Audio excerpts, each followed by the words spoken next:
Bonsoir à tous, bienvenue dans votre émission La Réunion Léla. Comment se déroule la pré-campagne électorale de Frédéric Amani pour sa candidature à la candidature citoyenne? On en parle dans Causement Réunionnais.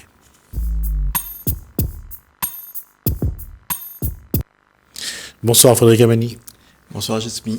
Bonsoir à tout le monde. La question a été posée, comment se passe cette campagne? Nous sommes sur la fin de cette première phase de campagne. Je vais être peut-être resituer. On va resituer d'abord l'action menée par Frédéric Amani.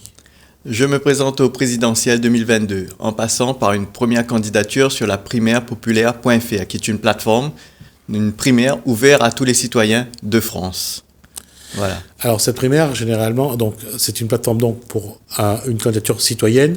Oui. Ceux qui souhaitent se présenter donc s'inscrivent. Oui. Et après il y a toute une démarche à faire et vous en êtes donc à la première étape. Je suis à la première étape qui est de valider cette candidature sur cette primaire par un parrainage de citoyens.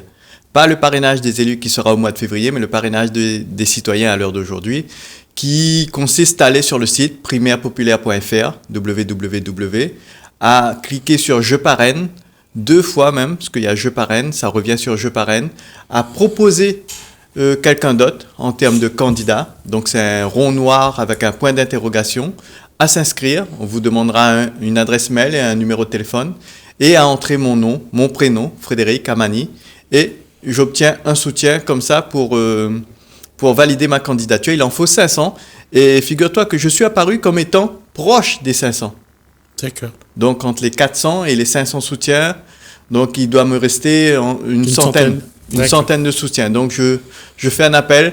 Vous qui avez vu déjà passer ma candidature, ou vous qui voyez pour la première fois ma candidature présidentielle 2022, ça permettra à La Réunion d'avoir un citoyen réunionnais candidat au présidentiel 2022. Et donc, ça nous ouvre une énorme possibilité de communication sur nos initiatives, aussi bien locales, sur notre pensée réunionnaise, aussi bien en local qu'au niveau national.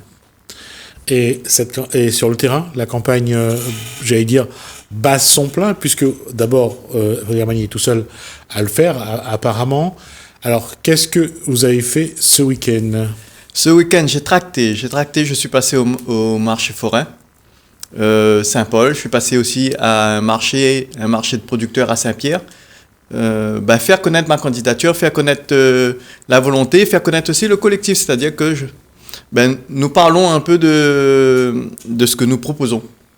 Et d'ailleurs, alors on va d'abord parler de ce que vous proposez, mais juste avant je vais demander, c'est que avec les gens que vous rencontrez, à qui vous donnez vos tracts, quels sont les éléments des échanges?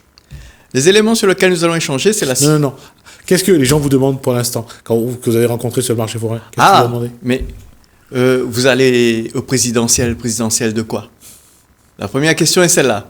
Parce que je vois bien que dans la tête de beaucoup de monde, les présidentielles, c'était comme si c'était quelque chose qui ne nous concernait pas, nous Réunionnais.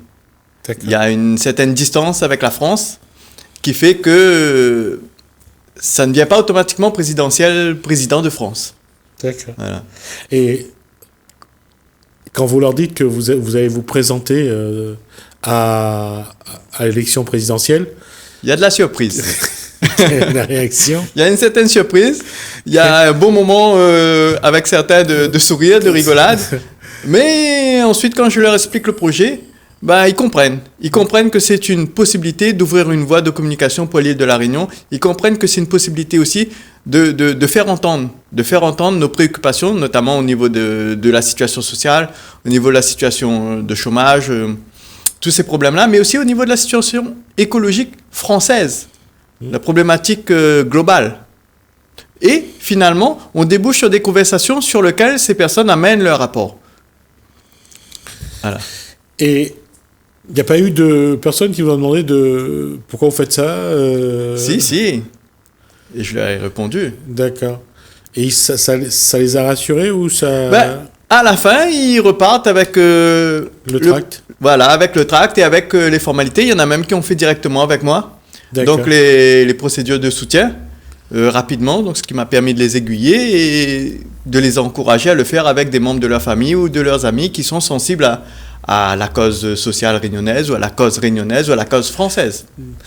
et même mondial. On est à Alors, niveau... avant de parler, de voir un petit peu le contenu, est-ce qu'on peut rappeler quelle est la motivation de Frédéric Amani dans cet exercice qu'il met en place? Moi, je me dis que c'est une possibilité unique d'ouvrir une énorme brèche de communication pour mettre en avant tout ce que nous pensons, nous disons, nous faisons tout au long de l'année, mais qui est confronté dont l'action est limitée par l'inertie politique actuelle, par l'inertie institutionnelle actuelle, qui fait que, par exemple, si je viens sur juste un exemple, l'autonomie alimentaire, la sécurité alimentaire, ben, nous en parlons, tout le monde voit la nécessité, mais dans les faits, nous ne voyons pas les actions.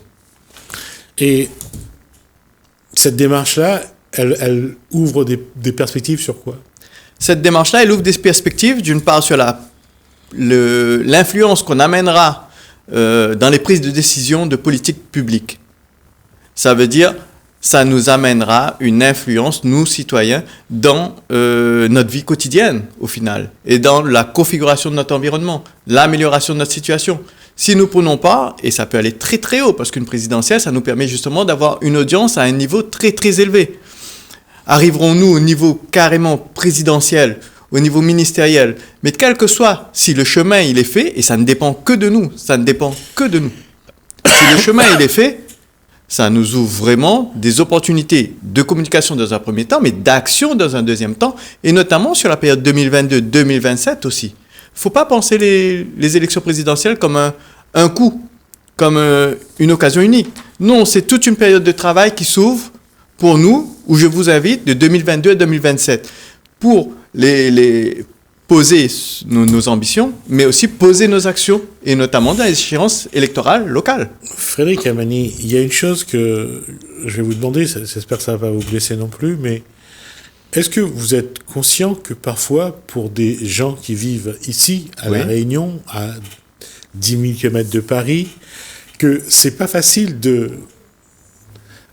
se mettre dans la peau, de dire que quand quelqu'un comme Frédéric Amani s'engage pour être candidat citoyen pour la présidentielle, c'est quelque chose qui, pour eux, ça n'a pas de sens. Oui. Ils ont du mal à comprendre une telle démarche. Oui, il y a une partie des gens que je rencontre qui ont cette attitude-là.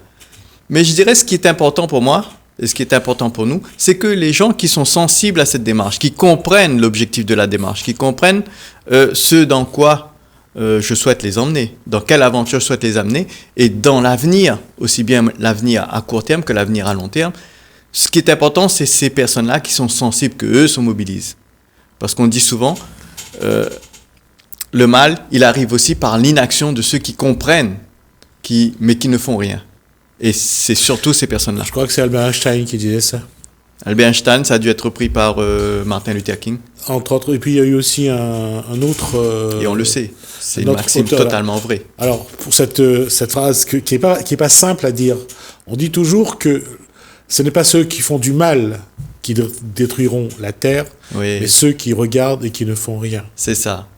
Et moi, je sais qu'il y a beaucoup de monde qui regarde, qui ont envie d'agir, qui ont des idées, qui ont des pensées, mais qui se disent, mais où est-ce que je peux mobiliser mon énergie pour changer les choses? Et je leur dis, c'est maintenant, c'est avec moi, c'est avec nous dans cette démarche. Et je vais ajouter une phrase, malheureusement j'ai oublié l'auteur, c'est un Afro-Américain qui l'a dit, il est d'ailleurs mort à Paris, mais j'ai oublié son nom. Il disait, c'est pas parce qu'on se bat qu'on gagne, mais si on ne se bat pas, on ne gagnera jamais. De perdre. On est sûr de perdre, entre autres. On est sûr de perdre. Ouais. Voilà, donc voilà, c'est pour ça que je voulais placer la démarche de Frédéric Amani dans un cadre.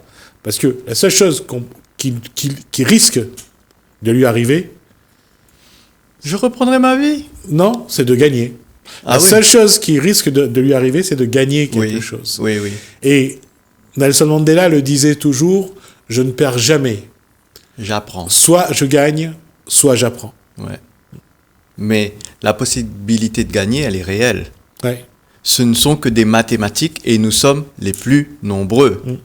Si nous prenons conscience rien que de ce fait-là, c'est-à-dire qu'une population est plus nombreuse que ses dirigeants, mathématiquement nous gagnons et nous gagnons aussi dans nos vies de tous les jours, au quotidien. Et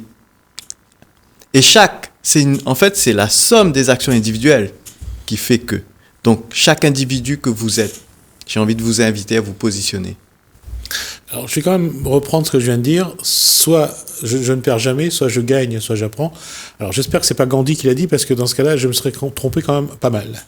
Alors, c'est soit Mandela, soit Nelson Mandela, soit Gandhi. Pour l'instant, je vous donnerai je vais quand même vérifier ce que j'ai dit après. Mais deux grands hommes. La question, encore une fois, là-dessus, Frédéric Camani, c'est dans le contexte actuel, en plus un contexte qui n'est pas simple, aussi au niveau mental que psychologique. Comment faire comprendre à des individus que il faut pas rester sans rien faire. Il faut essayer de réfléchir, il faut essayer de trouver des postures, il faut avancer, il faut créer. Il faut continuer. C'est un petit peu ce que Frédéric Camani essaye de faire. Tout à fait. Je le fais par l'exemple, c'est-à-dire par le fait d'agir, tout simplement, se mettre en mouvement. Pour moi, il est important de ne pas rester recroquevillé, mais de se continuer à chercher comment se déployer, comment agir, comment faire ce qu'on a envie de faire dans tous les domaines. Mais voilà, ne pas se laisser limiter par le contexte. Ça demande un effort parce que le contexte est pesant, parce qu'il est lourd, mais nous pouvons faire l'effort. Et c'est là peut-être aussi que la difficulté progresse, grandit. C'est que lorsque on est dans ce genre de démarche, on est tout seul.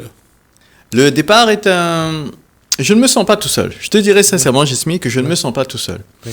J'ai pris cette posture de dire que cette première phase, qui est une phase un peu compliquée, parce que comme le projet paraît grand, comme tu le disais à un moment donné, le projet, faut pas avoir peur, quoi, tout simplement. Et dans cette phase, comme la dernière fois où les amis sont venus avec moi, il y en a d'autres qui sont avec moi sur le terrain, nous sommes des gens de la société. C'est-à-dire que nous avons nos occupations, nos familles, nos amis, toutes nos préoccupations logistiques aussi, tout ça à faire. Et donc notre temps est restreint. Ce qui veut dire que ceux qui participent à cette démarche ne sont pas disponibles continuellement comme dans une équipe de campagne, j'ai envie de dire, configurée politique, telle qu'on l'a connue par le passé.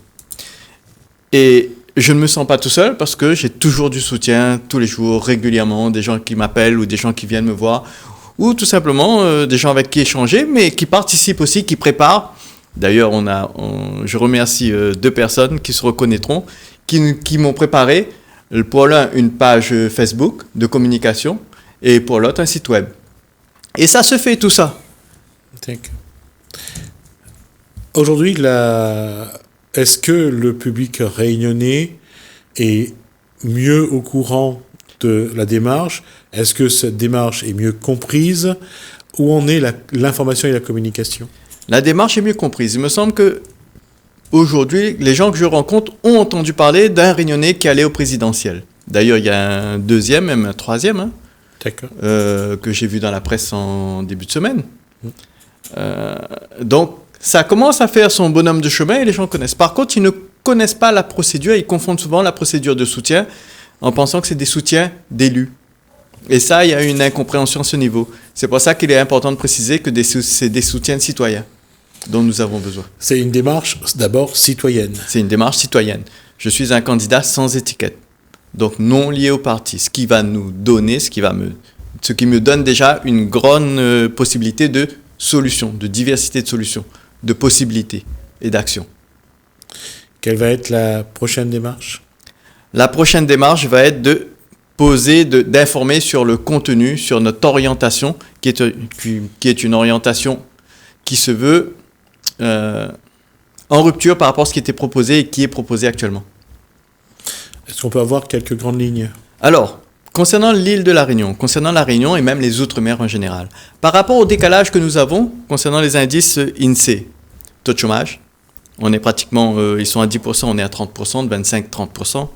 Alors, quand il dit ils sont, on parle de métropole. Hein. Oui, de la France hexagonale. Taux d'illettrisme, ils sont à moins de 11%, il me semble. Nous, on est à 22%, 22-23%, suivant les chiffres statistiques. Et le troisième, c'est le taux de pauvreté où nous sommes à 40% quand là-bas, il plafonne pour le département de Creuse, je crois, à 14%. Et jusqu'à maintenant, la politique qui était menée, proposée, défendue, c'est celle de l'égalité de moyens. Non. Nous irons et nous voulons aller, mais nous irons vers l'égalité de résultats. On ne peut pas dire que nous sommes des Français égaux si nos conditions de vie ne sont pas à la hauteur des conditions de vie des Français d'Hexagone.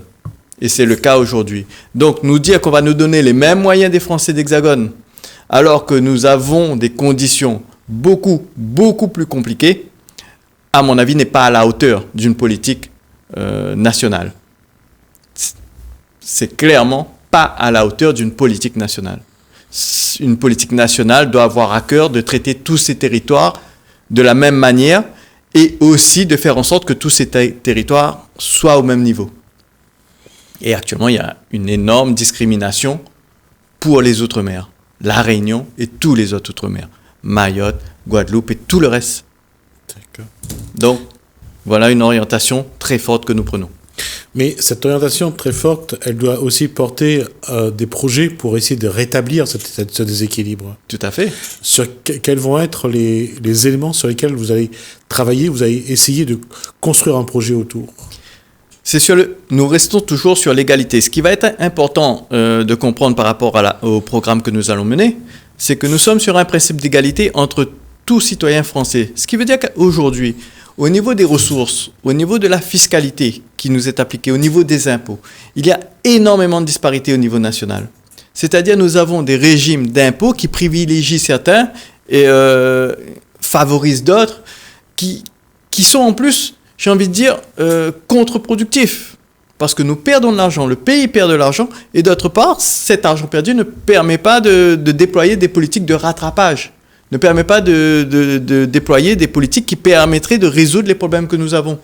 Donc, sur cette base égalitaire, nous avons à récupérer des sous, des moyens pour les redispatcher. Nous allons être sur un principe d'égalité et de partage des richesses, clairement, de manière à pouvoir déployer les moyens à toute la population française, et dont les Outre-mer.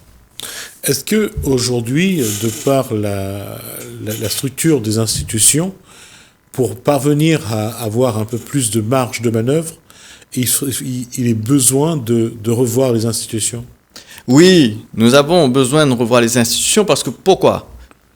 Parce qu'il faut absolument, ça aussi c'est une orientation forte de notre programme, il faut absolument que le citoyen puisse émettre ses idées, puisse intervenir sur la politique publique, donc l'orientation des politiques publiques au sein des institutions. Ça veut dire qu'on va devoir mettre en place des réformes pour associer aux institutions actuelles des institutions prenant en compte de manière l'avis des citoyens et des avis décisionnels. Donc ça aussi, c'est quelque chose qui n'existait pas et qui n'existe pas. C'est-à-dire un endroit où entre les 5 ans, là, entre les différents mandats, où le citoyen peut s'exprimer, mais de manière décisionnelle. L'augmentation de la population aujourd'hui fait que la démocratie directe ne peut pas exister dans des pays où le taux de la population est élevé. Comment aujourd'hui, on l'a vu ce qui s'est passé en Suisse, en Allemagne aussi, il y a eu des tentatives. Oui. Enfin, en Suisse, c'est effectif. Ouais. En Suisse, la population donne son avis sur des projets, vote ou consolide une décision d'une commune.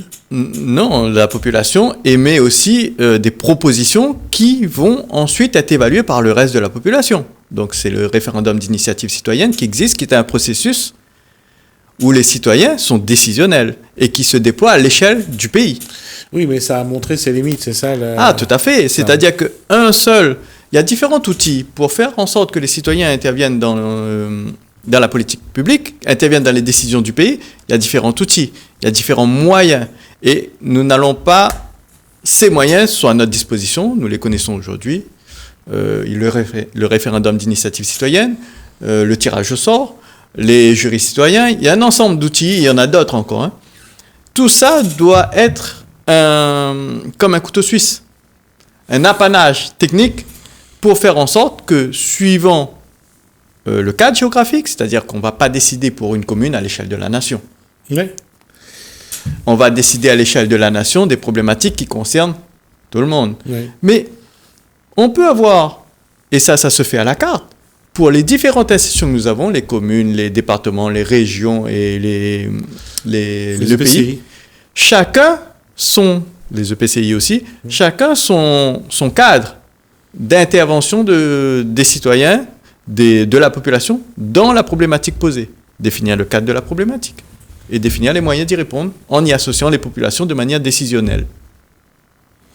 D'accord. Bon, on va rester sur cet élément-là parce que la démocratie directe est une question qui est revenue sur le tapis ces dernières années, Oui. mais on n'a toujours pas tranché sur la bonne posture. Non, on nous a un peu barbouillé avec la démocratie participative, qui est venez, amenez vos idées, on en fait une soupe, il n'y a pas de rétroaction. Ça, c'est très important de comprendre que dans la démocratie participative d'aujourd'hui, il n'y a pas de rétroaction. C'est-à-dire que les idées apportées vont participer à l'élaboration du débat, des idées, des propositions, ce qui est déjà un apport par rapport au fait de ne rien demander. Mmh.